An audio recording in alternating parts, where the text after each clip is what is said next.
in this scenario, the gate agents, when it was time to board, they're like, we don't have enough time. You're not going to make it on this flight. And I just think it's so funny that literally as soon as I put on my Instagram story, like, I'm going to be doing an episode about cerebral palsy. yeah, I was like, did someone really say? A few people. Yeah. That was the first one that I saw. They're like, you should talk to Chelsea Bear. That's so and I'm like, funny. crazy. Yeah. Wow. Who would have thought? Wild coincidence for you to show up here today. Hi, Yeah. Chelsea. Yeah.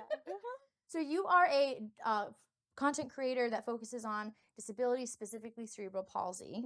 You have cerebral palsy. Yes. And that's something, that's an illness that so many people recognize the name, but so many people still have no idea what that means or what that entails. So I'm going to let you take the floor and explain it. And I would love to hear when you got diagnosed, what even made you go get tested in the first place. Like, I want to know all the things, and I'm going to stop talking. Yes. So cerebral palsy is one of the most common, they say childhood disabilities, but of course all the children grow up to be adults. And as I'm here today, you are a grown-up. So I know a lot of people are working to kind of change the language around that. But cerebral palsy itself was described to me as a brain injury that happens either during, right before, or right after birth due to lack of oxygen to the brain. So for me specifically, I'm my parents' firstborn. They had a totally normal pregnancy that my mom knew about. A lot of people I know with CP were born early. I was not.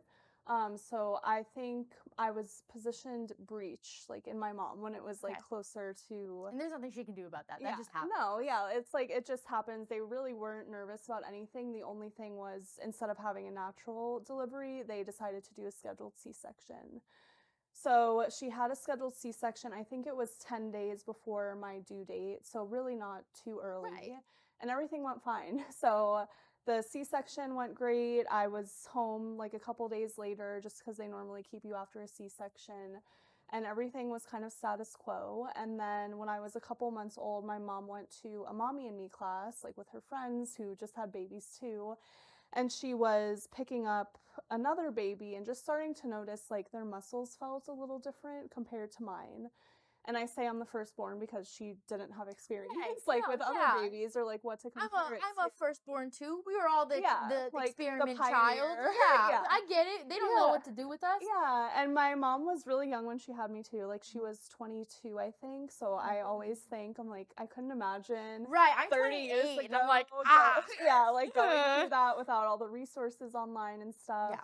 But anyway, so that's when she started to just be curious, what's going on here? Yeah, why does this feel different? Yeah, so brought me to the doctor, started doing tons of testing.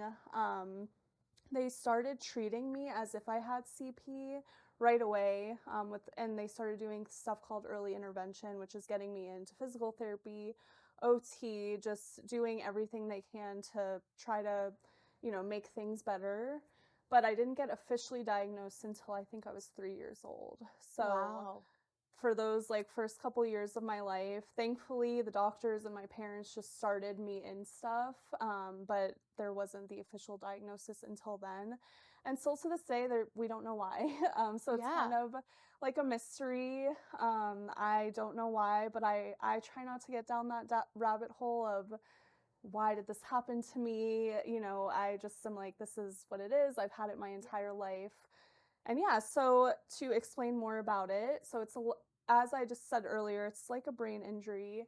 So I've been, and I'm not a medical person. No, I'm not either. I'm a social studies teacher. Which I think has helped me share on social media because I'm learning as I go. You're explaining it in a way that's not so technical. Because that's that's way over my head. I really never even learned too much about my disability. I always focused so much on my lived experience. I didn't learn about all the medical stuff that go into it until I was in my 20s, which is wild. But basically, my brain can't give the proper messages to my legs. Okay. So when I walk, I drag my feet. I can walk independently. I definitely walk different than the average person. But for cerebral palsy, it can be so different from person to person. So for me specifically, it is my legs. There's a lot of muscle tightness in my legs and just kind of like my gait and the way I move. But some people I know, it only affects one side of their body. So their right arm and right leg can be impacted, Wow. but their Okay. left side isn't. I've met people that are much more mild than me where you can't even tell by looking at them. But, maybe they have a little limp or something and they've been diagnosed with CP. And then there's people that have much more severe cases that maybe it's their entire body and then they need someone to take care of them 24/7. They have feeding tubes and stuff. So it really is a very large spectrum, very case by case. I met a woman once that only her speech was impacted. So physically she was fine. It was just her speech. So I've met so many people through social media talking about my experiences with CP. I always try to educate that my experience is so different from everyone's Yeah. because I never want anyone to Well, compare everyone has a themselves. unique, everyone has a Yeah. unique experience. Yeah. Everyone has a different reason for going and getting tested. Everyone has a different experience of how they live with such disability. Like, there's not going to be two stories that are the Yeah, same, for yeah, sure. yeah, and of course, social media, everyone's comparing, and Mhm. especially, I have a lot of parents that follow me. If their child was newly diagnosed, they look to me, which I appreciate. And like I said earlier, I kind of wish my parents had something like this just to see what life could be for their child, even though they have a disability. There's still so much possible. But then again, I'm like, don't compare yourself because everyone's Yeah. different. But that's kind of the gist of CP as a whole. I don't know if you have any questions or if there's anything I have else I so didn't many. cover. No, Okay, no, yeah. it's okay. Let's That's hear all right. it. I have so many. Yeah. So first of all, oh, now I gotta order them in my brain. Which one first? So first I want there's so many things that I want to get into, but first I want to know, do you think there's any big misconceptions that the general public might have about CP, cerebral palsy, or anything like that? Definitely. I think there's a ton. Okay. And I think a lot of it for me, I feel like I always gravitate towards like the emotional, social aspect of Okay. things versus the medical side of Okay. stuff. And I think with any disability, but specifically a physical disability, a lot of people make assumptions about what you cannot do and what you are not capable of. And I think people always would be surprised that I went to college, I have a Really? degree, You're surprised by that? I have a career. Yeah. And when I used to do public relations and I, of course, had to go through the process of interviewing. And, I feel like I had to prove myself more than someone else who maybe had similar qualifications because they just think, like, oh, you're disabled. Like, They don't get what it means. yeah. That's what I mean by Yeah. like people recognize cerebral palsy as a thing, but they Hmm. don't know what it means. Yeah. Because, okay, you have a little bit more difficulty walking. Yeah. That does not impede your ability to do other things. Of Like, that makes no course. sense. But people Yeah. don't understand what cerebral No. palsy is. So they're Yeah. just like, oh, I know it's a disability. I don't know what that entails. So I'm Yeah. just going to blanket statement. Like, Yeah, they and don't then get it. yeah, and then they're scared about it. They make assumptions. I mean, now we do have the internet at your fingertips where you could Google stuff, but That's I effort. mean, Come yeah, on. which people don't do. And, they just assume you can't do things. And instead of asking or, just making you comfortable to ask for accommodations, they just make assumptions and maybe don't give opportunities or don't give you a chance to get to know you because they can't see past the way I walk.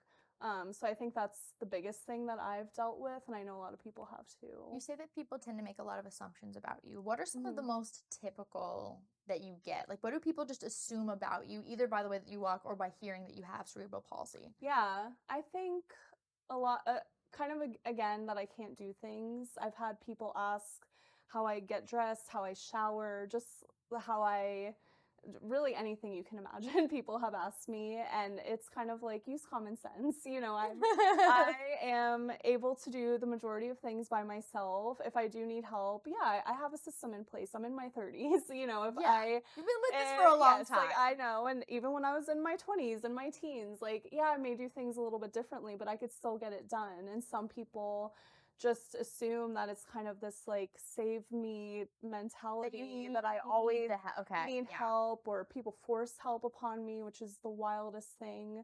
Like I'll be getting out of my car and I've had a man come up to me and say, "Oh, lean on me, lean on me." And I'm like, "No, like, yes, I'm walking different, but I know how to get into the restaurant. I do this every day."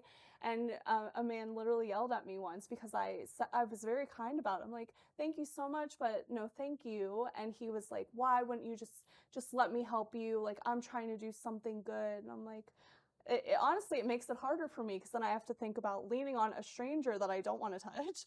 And Yeah, when people are scary. yeah, when I'm walking, I'm like, I have like a way of walking. And if I'm having to lean on someone, sometimes it ends up making it harder for me. It So, just makes it's like and then you have like more attention on you, and it probably makes you yeah, self-conscious. It's like it's yeah, easier for me to do this. He was offended you wouldn't take his yeah, help. yes, yes. Literally yelled at Oh, me. I'm like, I'm just a girl trying I to just grab a a girl. margarita. I just want my banana. Yeah. I actually had a student send me a story Hmm. about how they're a teenager living with cerebral Hmm. palsy, and it's interesting to them to see how some of the teachers just don't know how to interact with them. Yeah. And they had this one teacher who was doing it out of the kindness of her heart. Like she meant well, Hmm. but was just like kind of coddled this student and was, I'll get you anything you need. You don't ever have to get up. You don't have, and he's like, well, I do want to stretch my legs. Well, I Yeah. do want to every now and then get, like, if everyone's going and getting a stapler, I would also like to go and get a stapler. I Yeah. would like to also turn my paper in, because when you're coddling me, it also just brings attention to me. Yeah. And I don't want that. It just makes me more self conscious. Like, let me be as regular as I can. And Yeah. this teacher was like, just didn't understand that as much as she meant well, Yeah. you're not helping. Like if someone says, I don't want your help, you're not being helpful at that point. You're just impeding No. their day. Their Mhm. day. Yeah.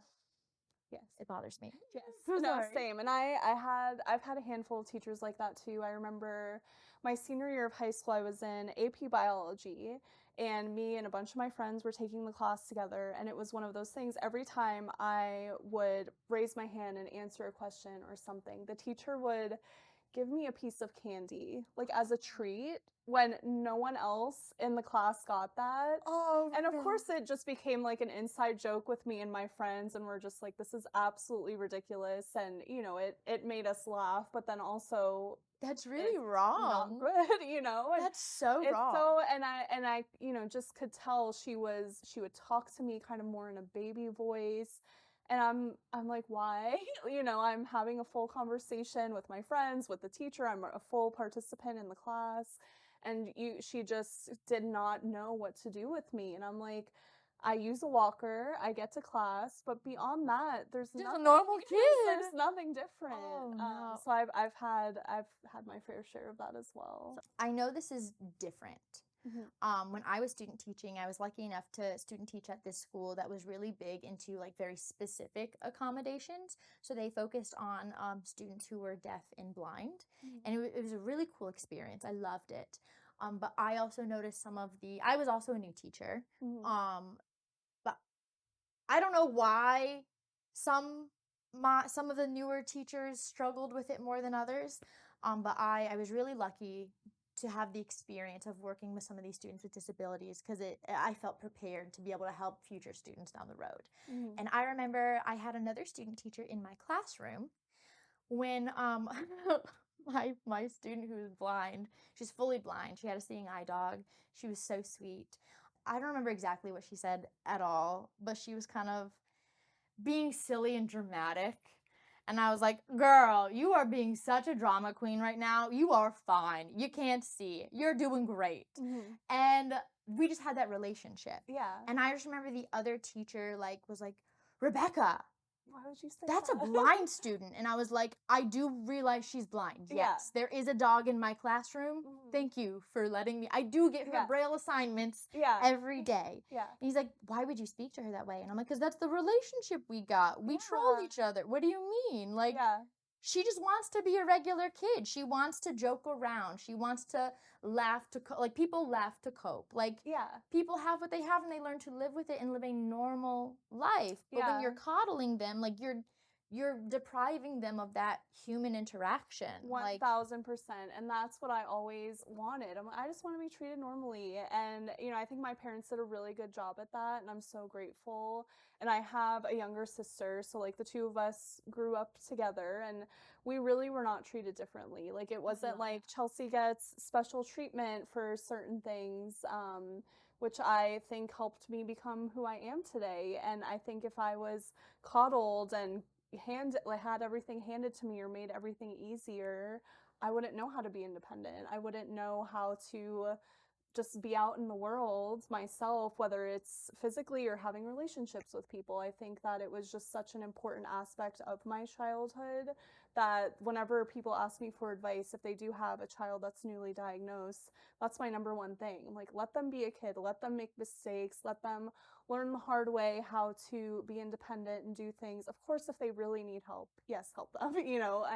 I think that it should be common sense, but being able to, yeah, like you said, not coddle and not have the different treatment just because you walk a little different goes such a long way. Have you ever encountered anyone who, like, I'm trying to think of how to say this. There are so many people in the world who unfortunately hear the word disability and they think it looks a certain way. Hmm. Have you ever encountered anyone that, like, just didn't believe you had a disability? Yes, and I think for me, when I'm sitting, you can't tell that I have a disability. So I think Like, some if you travel without your chair. Yeah, yeah. Or even when I'm in my chair, sometimes people will be like, "Why Mhm. are you using that? You don't need that." Or if Really? I'm at the grocery store getting groceries, I'm in the chip aisle and I've had someone come up to me and they're like, "Why are you using that?" Or "What's wrong with you?" And I'm like, What's wrong with that's Oh, always that's no. always my favorite line when it's not my favorite, but just the audacity that Yeah, no, it's instead the of like favorite, not yeah, favorite, instead yeah. of saying hi, they'll just walk up, "What's wrong with you?" And I'm like, "Nothing. What's wrong with you?" Can you think So of any specific examples that really stand out in your mind of, like, this is actually how a human being spoke to you? yeah. I mean, there's so many. I feel like when I'm driving sometimes, because that's another scenario, you can't tell that I'm disabled because I'm sitting. So I'll go park in a disabled parking spot, and someone will see me park before I get out of the car. And I've had someone come over and yell at me. They're like, "People really need these spots. You should not be sitting or parking here." So yeah, I'm just parking. They yell at me. I of course explain I do need this, and then as soon as I get out of the car, they feel you know, silly. At least they feel Um, someone yeah. actually sent me a story. They also have cerebral palsy. And like you Mhm. said, like a spectrum, Mhm. they had a much more mild case. Mhm. And they were able to know if the trip was going to be short, they could travel without the chair. So in this particular example, they were going to return a library book. And they knew that they would be able to get out of the car, walk over to the book drop off, put it in, and walk back to their car, and they'd be Mhm. fine. They wouldn't need the chair. It was fine. Yeah. So they park in the handicap spot because it's right next to the book drop off.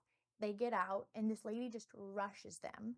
Starts, "Are you kidding me? That is disgusting behavior. Like, these are disabled spots. People need these. Yeah. You're so selfish. You're so entitled," and just starts laying into this person. And he's like, "Ma'am, I have cerebral palsy."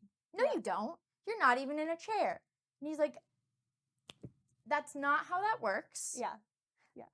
I have a milder case. I'm able to get to the book." "No, how dare you Mhm. lie about this serious thing? Like, you're a disgusting person," just yelling at this guy. He ended up just ignoring her and Yeah, going that's about all his you can day. do because I think people just have this one idea of what a disability is, Mhm. and whether it's CP or not, disability is so different from person to Yes. person. Yes. And I always think CP is such a great example of that because it can be so different. And, I think me, myself, I use a mobility scooter, but then I can also walk. And I can walk independently without anything, but then sometimes I need to use my walker. And I even see it on the comments I get on social media when I'm doing a lot of content walking. People are like, "You're going to hurt yourself. You're walking too much." And then if I'm doing a lot of content in my scooter, they're like, "You're sitting too much. You're going to lose like Don't you know everyone's a everything." doctor? Yeah, everyone knows everything. And I'm like, Yeah. I know myself. I know what I need. And yeah, but so many people just can't even wrap their head around that each day could be different for each person, and that's okay. That's crazy. It's Yeah. so everyone always thinks they know best. Mhm. And even someone else sent me a story about how they had their chair. Actually, no, I think they were in their chair. Then they went to the store. So they were at the grocery store, they were doing whatever, and there was a little kid who was just kind of watching them. And they're used to that. They know that kids have questions, they get curious, they want to know. They see a scooter, they think it looks fun. Like it's a young child. Yeah. And the kid starts pointing, and the mom says, "Oh, I'm so sorry. I'll explain to him later." She's like, "No, you can explain to him now." And she's like, "Well, I don't really know how to explain to him why you don't have a dog with you." And she's like, "What?" "Well, you're in a scooter, but you don't have a dog. So I wasn't going to just call you a scammer to your face." Okay, She's that like, is not the direction I thought this was "That was going. where I thought it was going Oh my either." goodness. And she's like, "Excuse me?" And she's like, "I mean, people need those scooters. Elderly need those scooters. Disabled people need those scooters. You clearly don't have a dog with you." And she's like, "Ma'am, I have a disability. You don't have a dog." Yeah. "No, I don't need a dog. Yeah. I don't need a seeing eye dog. I can see. I don't need a dog to detect diabetes or a seizure. I don't have those things. I just can't walk properly. Yeah. But you don't have a dog. What is a dog going to do? Yeah. A dog can't carry me. Yeah. I'm a grown woman. Yeah. What? Yeah. What do you mean?" And this grown woman just couldn't get over the fact that she didn't have a service dog. And so she couldn't have a disability. She doesn't have a dog with her. And like actually was going to tell her child that she was just in a scooter. Oh, that's horrible. Like that's who parents kids these days. Yeah. Yeah, I was gonna say whenever a child asks me if I'm at the grocery store, or you could just tell they're curious, and I love it. I actually don't like when the parents like start shushing them and they're like, "No, don't ask," like, and start tiptoeing around it. I'm like, "No, let them ask. Let It's them be normal. curious." And then they learn about it and go on with their day because they're kids. But then that way it's not It ingrained. normalizes it. Yeah, it's not ingrained in them from such a young age that, oh, disability's scary and we shouldn't talk about it, Agree. because it should be talked about.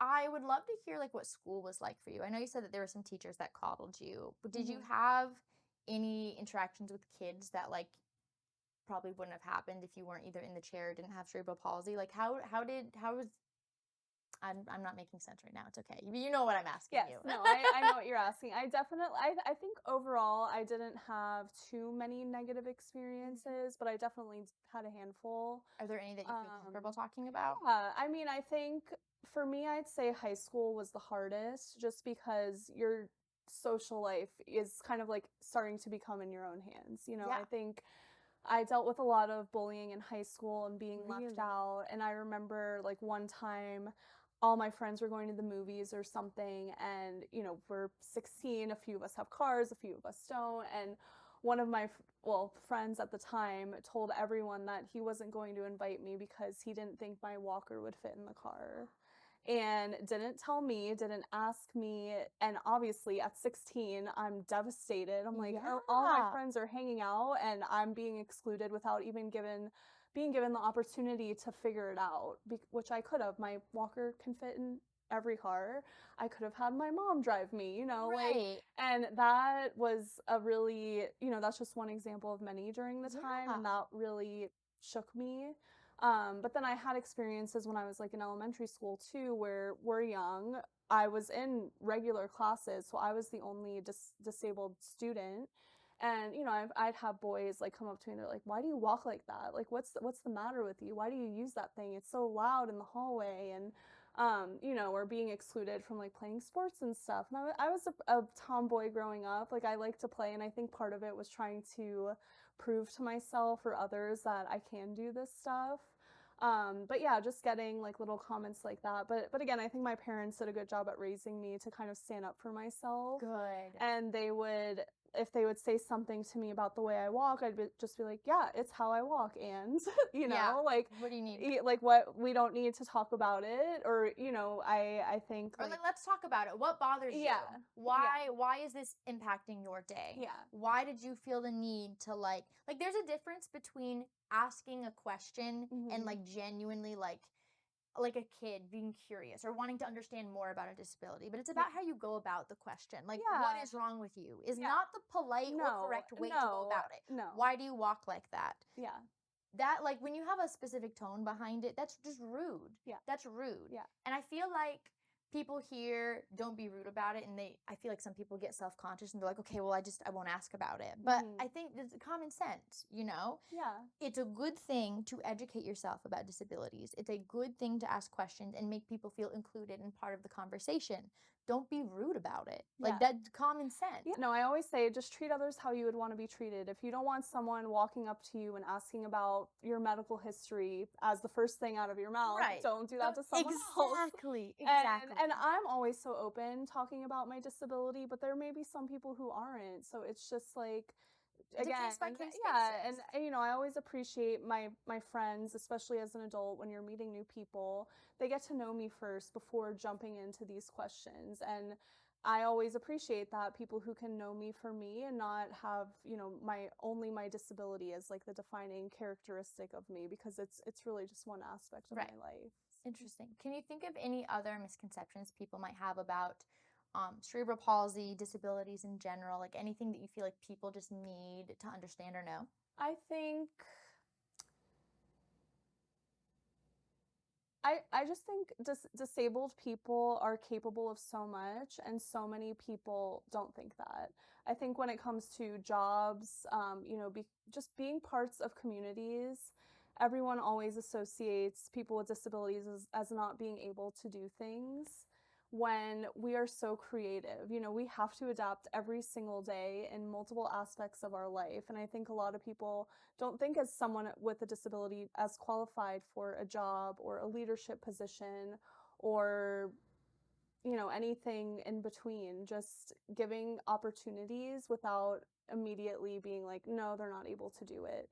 Trusting us to add, let me see, I'm trying to think what I'll say. No, you're fine. Yeah. I'm trying to think if there's like anything else. I can give one. Okay. And this is more from like the non-disabled Yeah, let world. me hear it. So I did an episode with a special education teacher, and I loved it. Her name is Shelly. She's amazing. I love that woman. And when we go through school as teachers, we are told that when it comes to students with special needs, like student first language, we're told that's so important. Student with cerebral palsy, student with student who is blind, student who is deaf, because you want to put the student first. Yeah. And so we talked about that kind of language on our episode. And I had a few, not many. I had some people in the comments that were like, I love the student first language. I have a disability. It always made me feel so included. But then I would have other comments that are like, well, I am a student with autism and I prefer autistic student because it's a part of me. I'm not a person with something wrong with me. It is a part of who I am. And it was just really interesting for me to look at the people who either loved that teachers do that or felt so singled out by it and are like, we'll change the language. It's like, well, everyone is different. It's like there's no winning in that regard. Yeah. Like some people love this, some people don't. And no one is saying anything is wrong with you at all. And using student first language is not saying that there's something wrong with you. And I'm so happy that you feel comfortable with that. But first of all, we're only taught what we're taught. If we're taught this is what makes people feel included, we're going to go with that language because we want people to feel included. Yeah. And if you specifically want something else, talk to your individual teachers. But it becomes very hard as a professional of, okay, when do I switch the language? Yeah. Because language, especially in the disability world, it changes so often. Yeah. As people, unfortunately, because people are why we can't have nice things in the world, people misuse terms and sometimes will take labels and make them more derogatory, and it's disgusting. And it's hard for like teachers and professionals and just the general public to know, okay, at what point do we change the language? Because even I think I even said the story on the special needs episode, the special education episode. I did a skit about like a very bizarre IEP that a student had. And I used the term like, oh, you need to talk to the SPED teacher because that's what it was referred to at my school. That's what that position was called. Yeah. And I didn't even realize that in so many parts of the nation, SPED, like that's a derogatory term towards special. I had no idea. Yeah. And I felt so bad and I felt so terrible. And of course, like I didn't mean it in any derogatory way, but I think it just kind of shows that because the language changes so much, it can be hard to stay on top of, especially when some parts of the country are on a different timeline than others. And it's I think letting people know like if they're unaware of something, if someone's purposefully using something in a poor way, yeah, call them out. Yeah. I think that it's also important to like give people the opportunity to learn and like understand and like be a part of the conversation, not a part of the conversation, but like informed, like, hey, this isn't a thing anymore. We don't do this anymore. Yeah. Because I think there's so many people who can't take the L. Like, I'm grown up enough, I can take the L. Like, oh, I messed up. I wasn't aware. I'm Yeah. so sorry. Yeah. There are people who are not emotionally and mentally mature enough to be able to take the L. And instead of saying, oh, my bad, I'll do better, it's a, well, screw this. I don't care anymore. And it's not that I think that, I don't want it to be misconstrued. It's not that I think that people who are not disabled should just be given all the grace in the world. But the goal is to create, we need more allies for the disabled community. Yeah. And there's only so much grace that some people deserve. At the same time, like I want to help try to find ways that like ways to bring people into the inclusion mindset and not, you know what I mean? Yeah, and I recognize that language around disability be is hard. It's hard. It's hard for me. It can be scary. It is. And I will say, even in my experience, when I began sharing on social media, I got it wrong, a few times. It changes so quick. And people would reach out to me and, be like, hey, you said this term and that's really not a good term. And I'm like, oh, I don't know. And, I take that feedback, and I am one of those people that, yes, I can address, I took the L, I'm going to change it moving forward.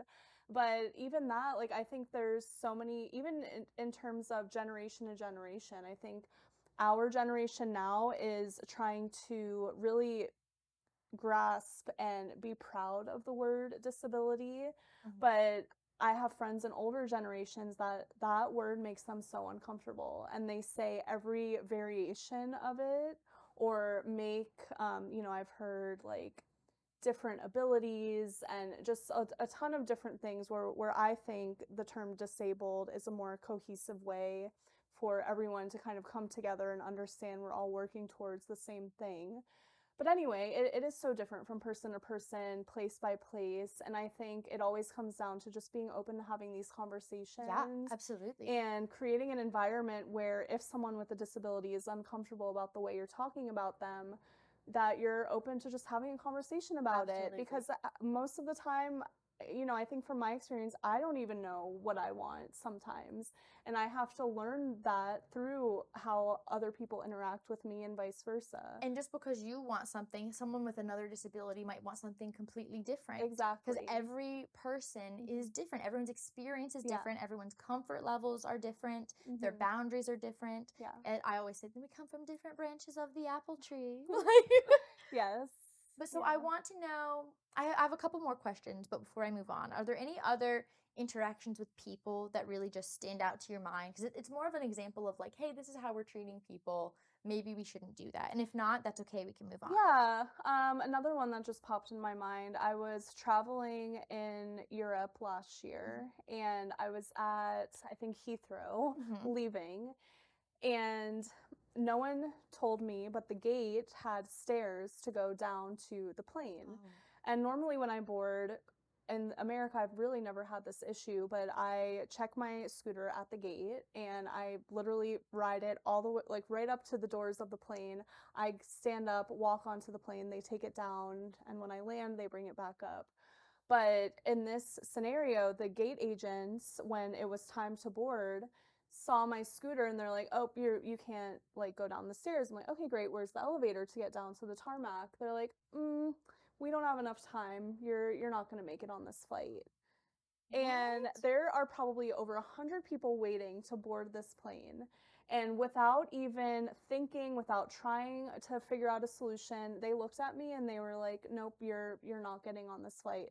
I'm in a different country. I am, at this point, I'm immediately just taken aback. I'm like, what do you mean? We're in a massive airport. There are elevators, and I know I am not the only disabled person to come through this airport or this gate before. No. And my friend had to get involved and yell at them and really try to get them to understand the importance of it. Like, you're not even trying. You're not even listening. You're not there was no empathy whatsoever. It was just immediate, like, nope, there's like, it was kind of like a robotic response. And I could never, I'm like, I always am trying to put myself in other people's shoes. Yeah. And then finally they were like, oh, well, we'll bring someone else in. And I was able to get on the plane because easily I was able to go to an elevator.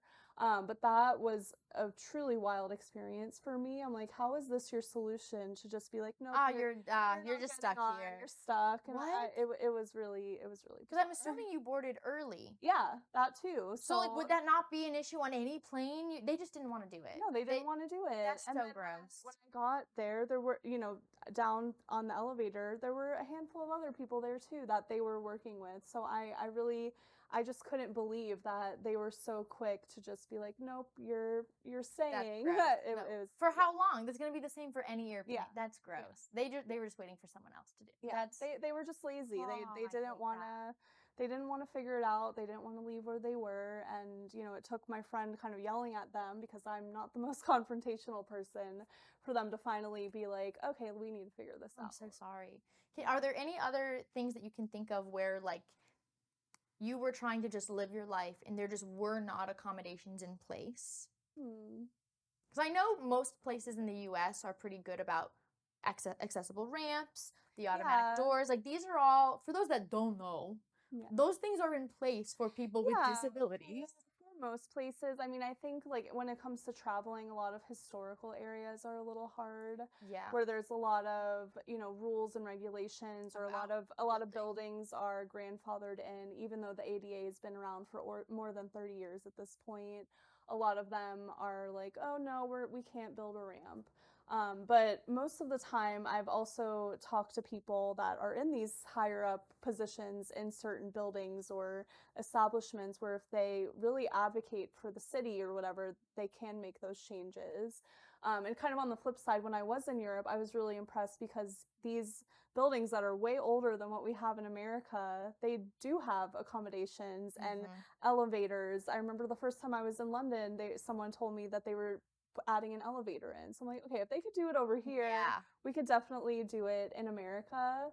And then most of the time, it benefits everyone. Yeah. Even here in Tampa, there's an old cigar factory that I went to learn how to roll cigars. And they were telling me that they ended up, working with the city to get approval to add a ramp. They add a ramp, and now it's the main way people get in because people with strollers, people with suitcases, elderly people, the stairs were so steep, and on the opposite side of the building, the ramp came right where the parking lot was. Yeah. And they were saying how they always get compliments about how easy it is for people to get in, and that's because of the ramp that they had to advocate for because of people with disabilities. They were so sticklers about Yeah. it. And then, so this question I just thought of. Mhm. You've traveled a lot Mhm. out of the country, internationally. Yeah.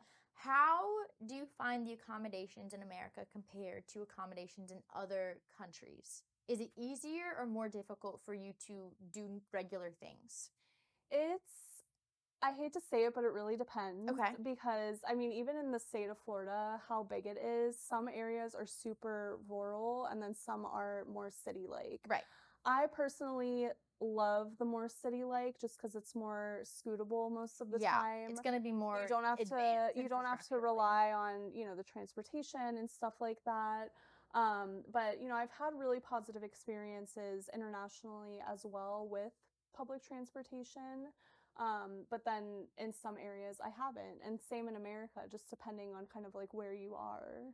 Interesting. Okay. So, like going back to what we said about like being comfortable having the conversations and asking the right questions politely. What are some advice that you would give to people or just the general public, the world, if you will, about how to better include those with disabilities, specifically cerebral palsy? Like what are some things that parents can teach their kids or teachers can implement in their classrooms or just people can do in general to make cerebral palsy a little bit more normalized and acknowledgeable and like things like that?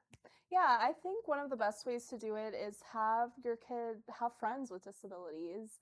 And I'm sure it's not as easy just to like to don't go find- hunting the school. Like, Yeah, where's the CP yes, kid? Like, yeah. don't do that. No, Don't do that. Exactly. But if I would guess that most schools have at least one child with a disability of some sort. And I think it comes down, telling your child, go have lunch with them, play with them on the playground. And I think a lot of kids just didn't know how to act around me. Yeah.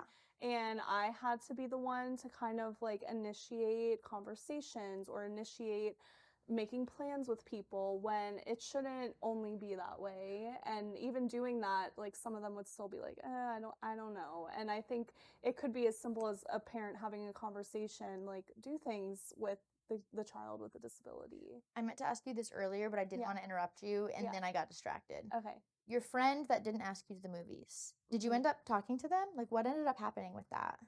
We ended up not being friends anymore. Really? Yeah. So did you say, like, this really hurt my feelings, and they just they couldn't take the L?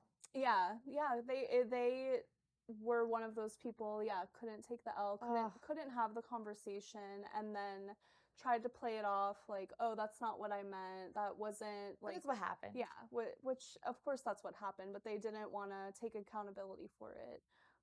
So there was a lot of like drama and back and forth and other scenarios like that where inevitably it just finally ended, and but yeah, it that was a turbulent time. I'm so sorry. Oh, that's so So, devastating. Were so other friends, like, on your side, like, "Hey, guy, you messed up"? yeah, there it was kind of split, oddly enough. There were some people on my side that were like, "That is ridiculous," and we chose not to go because he said that. And then there were friends on his side that just didn't think twice about it, and they're like, "Well, whatever. I don't have anything else to do tonight, so we're going." It And doesn't impact not. me. Yeah, exactly. So, and it was high school. I'm sure It's everyone. hard for kids to Yeah, I'm advocate for I themselves in would general. I would hope everyone now, if that situation were to come up, that It it would be wouldn't. different. But yeah, at least in high school, that was what I happened. think that just kind of speaks to how important it is for parents to instill in their kids, like, Mhm. hey, never just assume someone can or can't do something. If someone Yeah. has a disability, like, include them. They're welcome to say no. They're welcome to not go. You're even welcome to change plans if something doesn't, like, you all wanted to go to a movie. Why not have a movie night at someone's house? Yeah, Like, and not that that was even needed. and really all I wanted was the option to make the decision for myself. Right. I wanted Right. to get the information and then I decide what I want to do, what I can do, what I can't do, and then I Right. decide. I don't want someone else to take that away from me. Exactly. And I know there's going to be some people in the world, they're like, "Well, why is that my job?" And I'm gonna humor them for a second. Mhm. Okay. What would you rather do? Like, realistically, would you rather take the 10 minutes it would take when your kid is young to normalize that some people are different? Everyone has needs. Some just look a little bit more physical, others look more mental. Like, we all got something. Mhm. Some you notice more. Yeah. What would you rather do? Take the 10 minutes to normalize that, or let your kid embarrass themselves like that? Like, if Mhm. that were me and I made that kind of L with someone that was my friend and lost a friend like that, I would think about that for the rest of my life. Yeah. You want that to be your kid?